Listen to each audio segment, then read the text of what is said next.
Please welcome Halima Aden.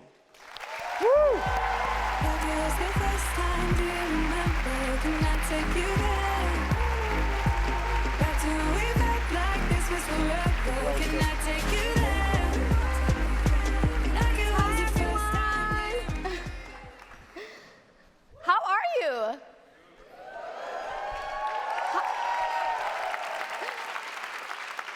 My name is Halima Aden. I'm a Black, Muslim, Somali-American refugee.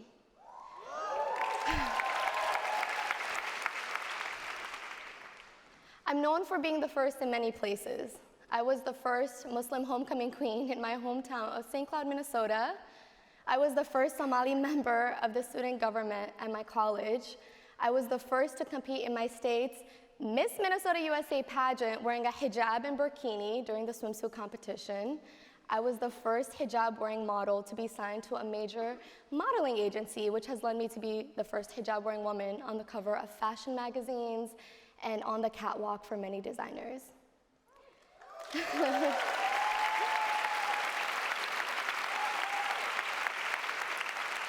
Being the first is never easy. I've been told I'm not American enough. I've been told I'm not being a good Muslim. But I've also heard from thousands of people around the world telling me that I'm changing the narrative and have inspired them. They've told me that my story gives them hope. That is why I continue to do what I do, and I do it on my own terms. As young people, we have the power to change the world.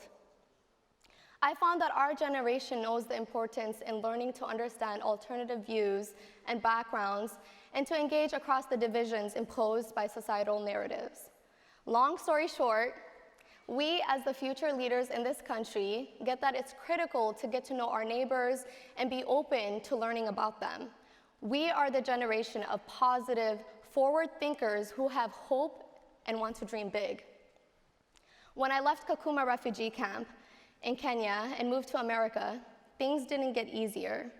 In fact, in many instances, my struggles had just begun. When I reflect on race and religion, a lot of painful memories come to mind. From being made fun of for wearing the hijab and hearing terrorist jokes, it would be easy for me to blame those who look different than me or practice a different faith than I do for my hard times. But in looking back, some of the most amazing things that have happened to me was thanks to people who look different and have different backgrounds than me. What has given me peace and stability during my times when life seemed anything but peaceful and stable for my family is an unwavering sense of community, no matter where I go and no matter who I align myself with. Community is what continues to give me hope. When asked about my upbringing in Kakuma refugee camp, I let people know about the overwhelming sense of community that lives there. I didn't have toys. I didn't always have food. I didn't have clothes. I know, ironic for a fashion model, but I did embrace and love the people I was surrounded by. My mom fled the Somali war and wanted me to understand others from a young age. She used to move us around the camp every few months. Some of that had to do with our home being made of mud, so it would wash away. But she taught me the importance in accepting others. At the camp, there were people from all over Africa. Ultimately, the Swahili language became our common ground. I recall celebrating Christmas with other children, praying to the Turkana god with other children, and then they too would join traditions and show acceptance to my Islamic faith.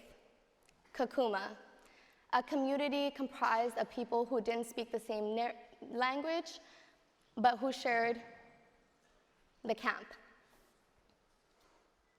I was once again overcome with the calming feeling of community and fellowship months after moving to America. No one warned us that it would be blizzards in America. While my mom didn't have the means and literacy capabilities to own a car,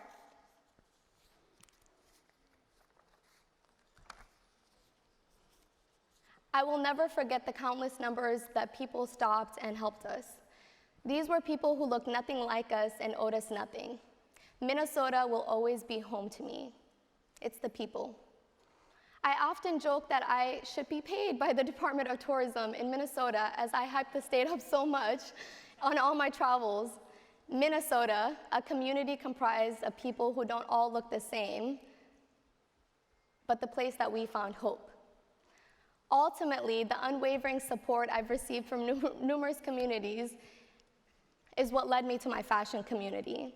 I was welcomed with open arms by a group of people, whether it be my fellow models, photographers, makeup artists, designers, stylists, production teams, agents, who once again, maybe hadn't worked with anyone who looked like me before, a girl wearing a hijab and dressed modestly. But these folks have quickly become my community, my associates, my people, my community. Fashion, a community comprised of people who see the value in differences and aren't afraid of highlighting the unknown. Fashion has given me such a hope that the future of many industries will continue to include and accept people from all different walks of life. Because this has played such an instrumental role in my life, I knew supporting communities who need support was a way I could pay it forward. I do my best to align with brands and organizations who are doing their best to support communities who need it the most and provide hope to the ones who have lost it all, like I did growing up as a refugee. I've been fortunate enough to have the opportunity to team up with UNICEF as an ambassador to bring attention to the community of children around the world who are in dire need of aid and support. I was able to travel to the Philippines with the coconut water company Vito Coco to meet the coconut farmers and see firsthand the work that they're doing on the ground to improve the communities that they source from. I have been able to see the efforts of major players like Johnson & Johnson unveiling groundbreaking vaccinations that will hopefully start to diminish the HIV epidemic in communities across Africa.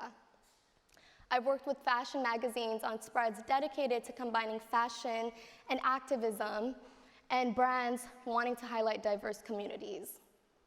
Two definitions come up when you Google community: a group of people living in the same place or having a particular characteristic in common. Two, a feeling of fellowship with others as a result of sharing common attitudes, interests, and goals. I think if we open up our minds and hearts, we will see that there is a community all around us. I'd like to leave you, who in a few short years will be ruling the world, with a bit of advice.